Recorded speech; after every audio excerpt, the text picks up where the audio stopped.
You know that feeling when you check your bank account and instead of immediately closing the app in horror, you actually smile? Like when you stop calculating whether you can afford that coffee or if buying groceries means eating ramen for the rest of the week. There's a specific number where this shift happens, and it's not what most people think. Most financial gurus will tell you that you need $1 million to feel wealthy or that 6 figures is the magic number. But here's the thing they're missing. There's a much smaller milestone that completely transforms your relationship with money. And once you hit it, everything changes. That number is $10,000.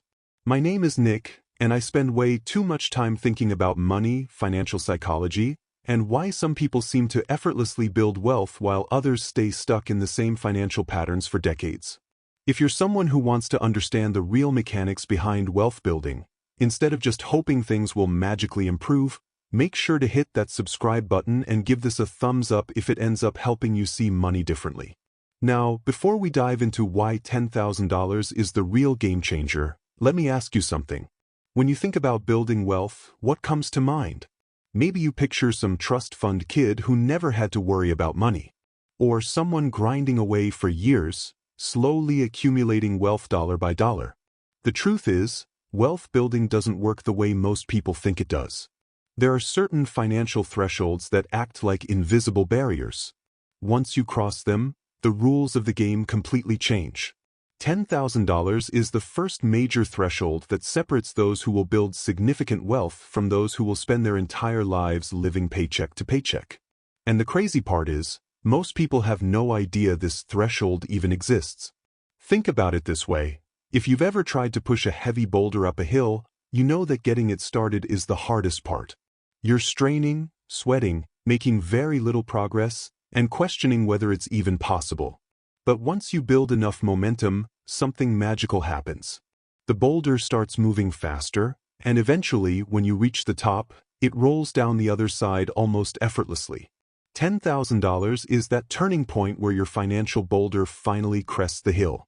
Everything before this point feels like you're pushing uphill against gravity. Everything after this point feels like gravity is working in your favor. But here's where it gets really interesting, and this is something that will probably surprise you. The difference isn't just mathematical. It's not simply that you have more money to invest or that your returns are larger in absolute terms. The real magic happens in your brain. When you don't have money saved, your brain operates in what psychologists call survival mode. Every financial decision is filtered through fear and scarcity. You take the first job offer that comes along, even if it's terrible, because you can't afford to be picky. You stay in situations you hate because leaving feels too risky. You say yes to things you don't want to do because you need the money. This isn't just about being practical or responsible. When you're in survival mode, your brain literally can't think about growth and opportunity. It's like trying to plan a vacation while your house is on fire. Your mental bandwidth is completely consumed by immediate threats and short-term survival. But something remarkable happens when you cross that $10,000 threshold. Suddenly, your brain has the space to think differently. Instead of asking, "How do I survive until next paycheck?" you start asking, "How can I grow this money?" Instead of being reactive to whatever financial crisis pops up, you become proactive about building wealth. Research from Vanguard shows that having just $2,000 in emergency savings increases your financial well-being by 21%. $2,000.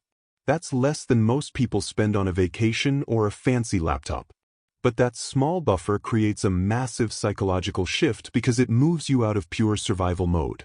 When you push that emergency fund toward 3 to 6 months of living expenses, which for many people lands somewhere around $10,000, you get another boost in financial well-being. More importantly, you've now created enough breathing room for your brain to start thinking about wealth building instead of just wealth preservation. Here's where the math starts getting really exciting. Let's say you're saving $1,000 every month and earning an 8% return on your investments. Getting to your first $10,000 takes roughly 10 months of consistent saving and investing, a little under a year of discipline, sacrifice, and delayed gratification. It's not easy, and frankly, most people give up somewhere along the way. But here's the part that will blow your mind.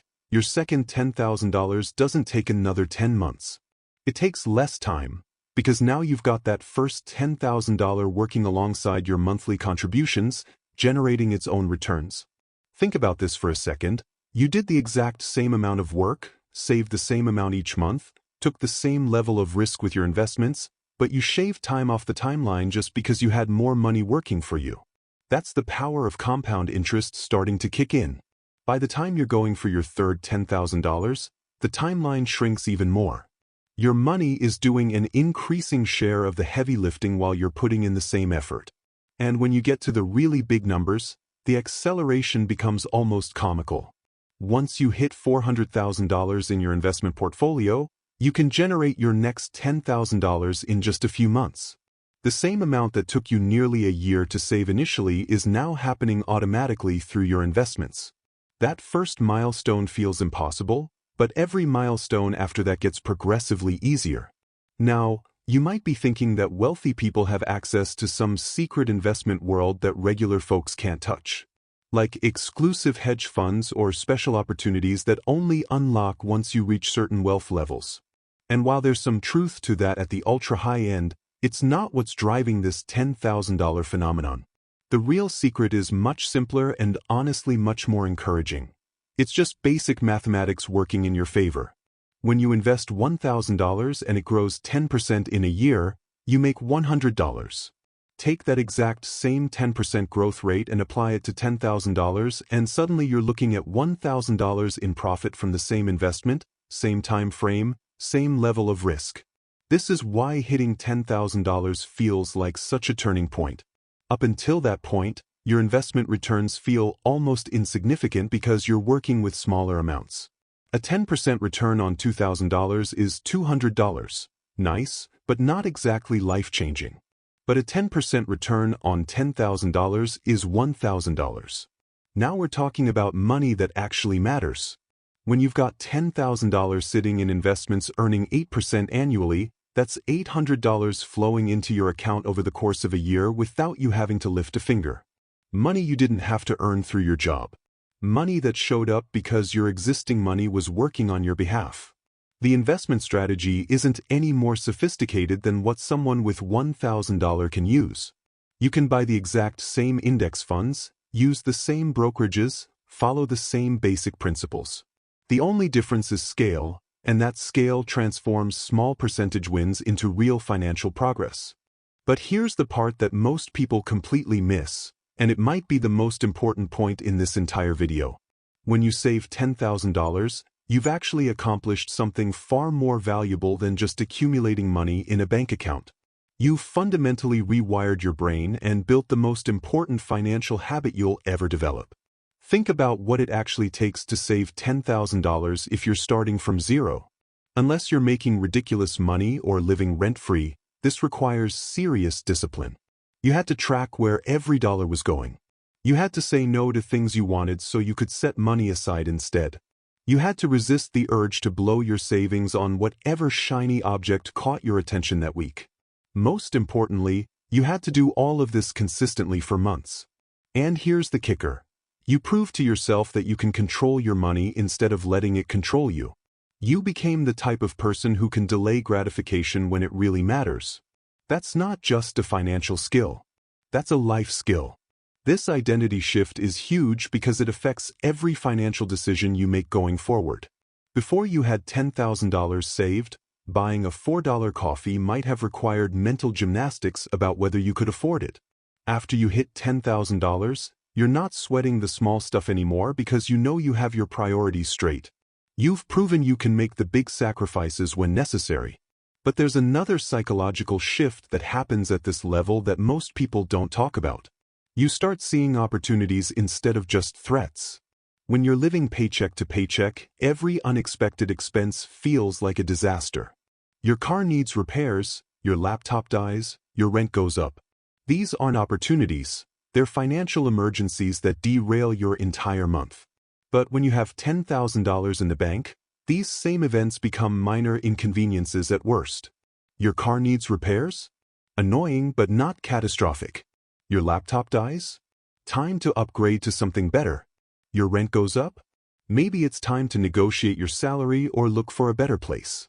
Even better, you start noticing opportunities that were always there, but you couldn't take advantage of before. Your friend mentions they're starting a business and looking for investors. Before, you would have thought, sounds interesting, and moved on. Now you can actually consider whether it's worth throwing $3,000 at it. A killer deal pops up on a rental property. Before, you'd have scrolled past it on Zillow feeling envious. Now you can run the numbers and see if it makes sense.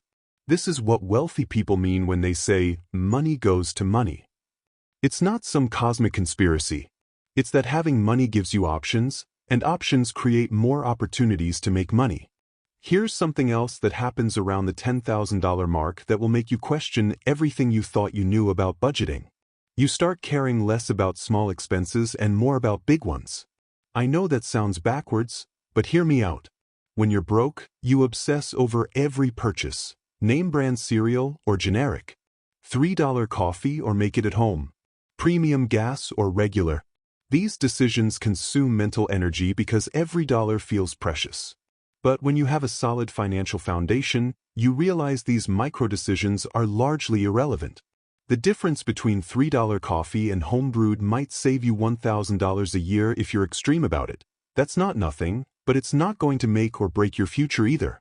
What matters are the big decisions: where you live, what you drive, how much you save, where you invest. These choices can swing your net worth by tens of thousands over time. So instead of agonizing over organic bananas, you focus your energy on optimizing housing costs, maximizing income, and making sure your investment strategy is solid. This shift in focus is incredibly liberating. It frees up mental bandwidth for the decisions that actually matter. You stop sweating the small stuff and start thinking strategically about wealth building. Now, let's talk about what happens to your career once you hit this milestone. Because this is where things get really interesting. Having $10,000 saved doesn't just change your relationship with money. It changes your relationship with work. When you're living paycheck to paycheck, you're essentially trapped in whatever job you have. Your boss could be terrible, the work mind-numbing, but you can't leave because you need that next paycheck to survive. This puts you in an incredibly weak negotiating position. But $10,000 changes the entire dynamic. Suddenly, you have what I call walking away money. You could quit tomorrow and survive for months while you find something better. This doesn't mean you should be reckless, but it means you're negotiating from a position of strength instead of desperation. This psychological shift affects everything about how you approach your career. You start asking for the raise you deserve because the worst they can say is no and you'll be fine either way.